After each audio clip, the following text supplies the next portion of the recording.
tất cả các em. Hàng ai thẳng nhất, hàng ai đẹp nhất, hàng ai xinh nhất, chú cho đi chơi đầu tiên, chịu không? Siêu siêu siêu nhưng mà bạn muốn siêu à?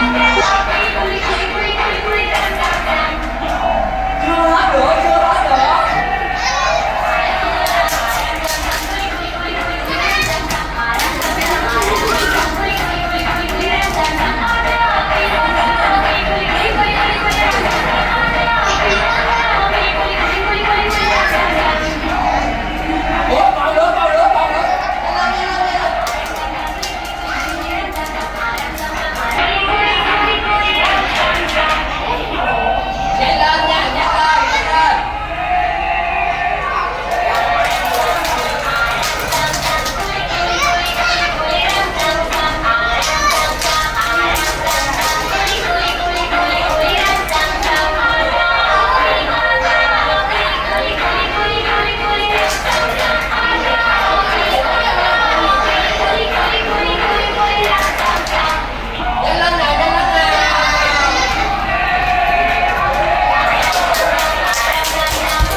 Ngày 24 tháng 3 năm 2026, trường mầm non Cánh Én Tuổi Thơ, Canary Phú Lâm, phối hợp cùng công ty Tín Việt Travel, tổ chức chuyến dã ngoại tại nông trại vui vẻ Happy Farm.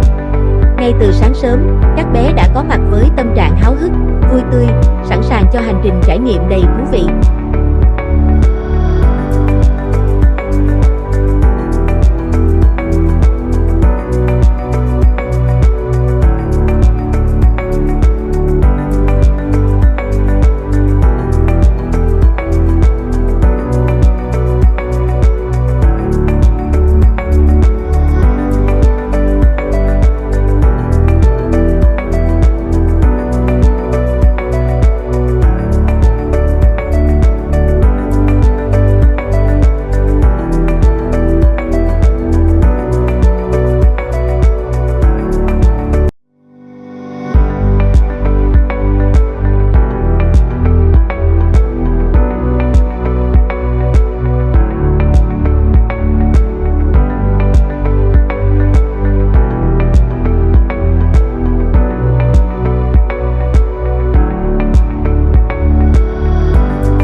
Các bé được các chú hướng dẫn viên vui vẻ, nhiệt tình và dễ thương tổ chức nhiều trò chơi vui nhộn.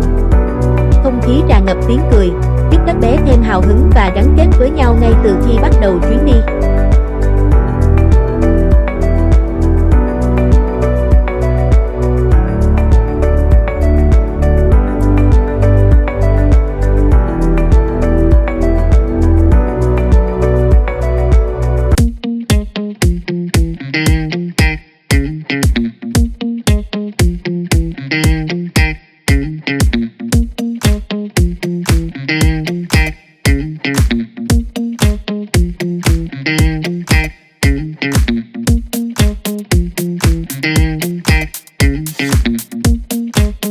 Được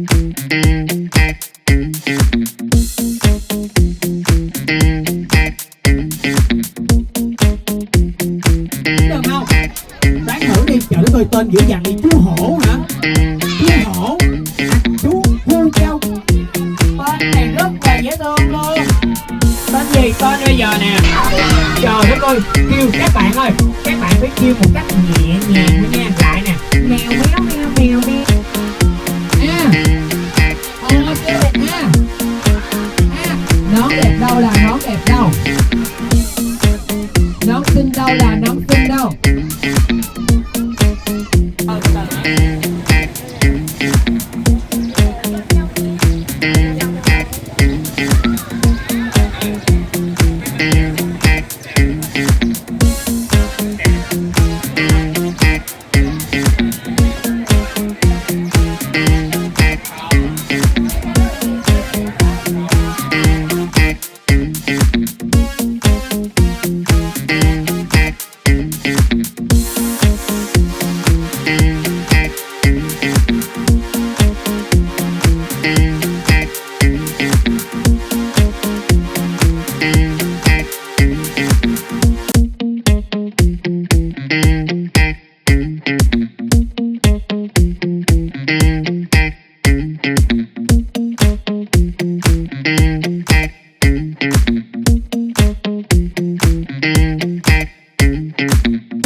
tham gia nhiều hoạt động hấp dẫn, đi cầu khỉ, trượt phao, trượt máng, tắm mưa và bắt cá.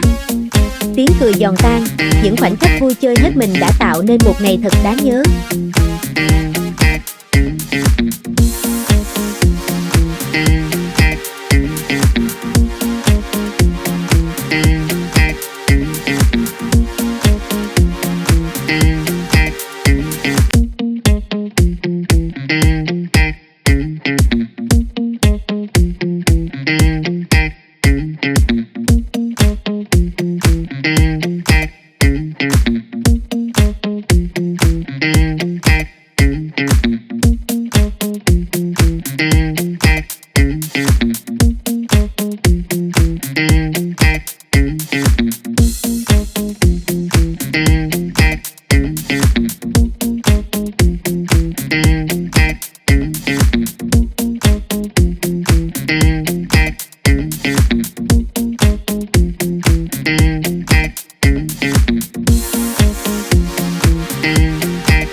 Happy birthday to you. Happy birthday to you. Happy birthday. Happy birthday. Happy birthday to you.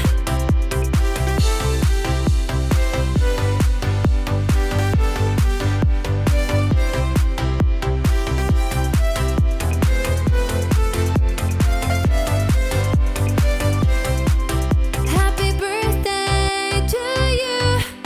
Happy birthday to you. Happy birthday. Happy birthday. Happy birthday to you.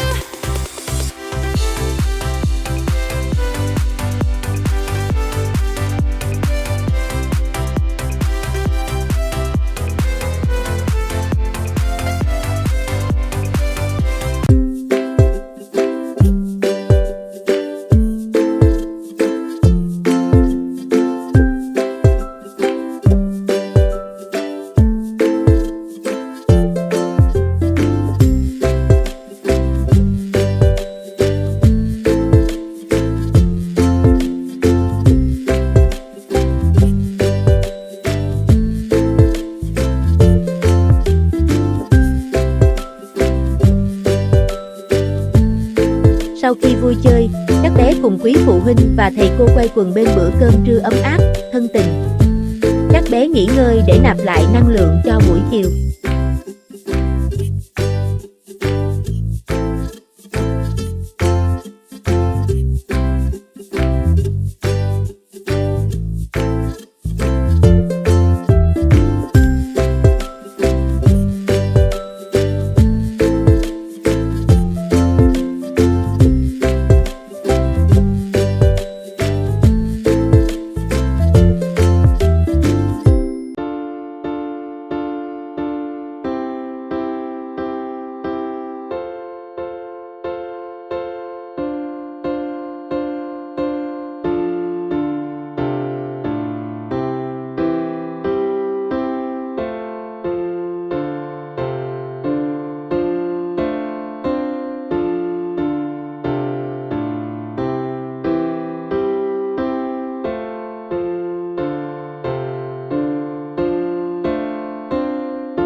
giữa như thế này.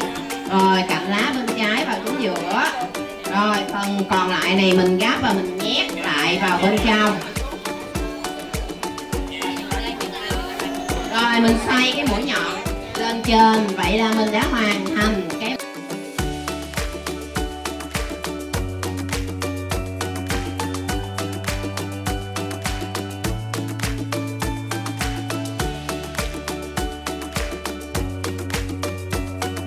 Các bé hào hứng tham gia làm bánh ít nhân đậu xanh dừa, tự tay tạo nên sản phẩm của mình.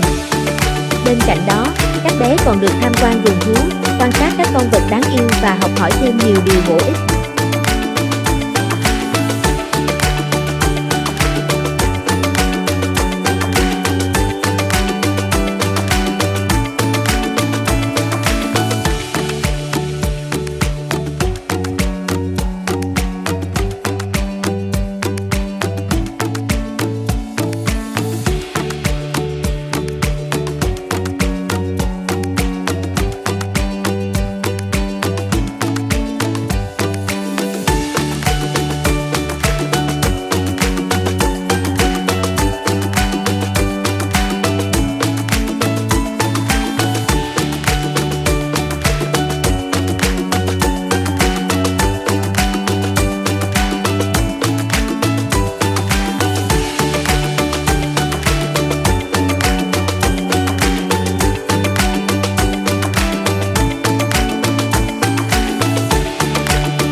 đi, các bé tạm biệt nông trại, mang theo những chiếc bánh ống cùng thật nhiều kỷ niệm đẹp. Chuyến dã ngoại không chỉ mang lại niềm vui mà còn giúp các bé phát triển kỹ năng, thêm tự tin và yêu thiên nhiên hơn mỗi ngày. Nhà trường xin chân thành cảm ơn quý phụ huynh đã luôn tin tưởng, đồng hành và phối hợp cùng nhà trường trong mọi hoạt động, đặc biệt là chuyến dã ngoại đầy ý nghĩa này. Sự ủng hộ của quý phụ huynh chính là nguồn động lực để nhà trường tiếp tục mang đến nhiều chương trình trải nghiệm bổ ích, giúp các bé phát triển toàn diện và có thêm thật nhiều kỷ niệm tuổi thơ tươi đẹp.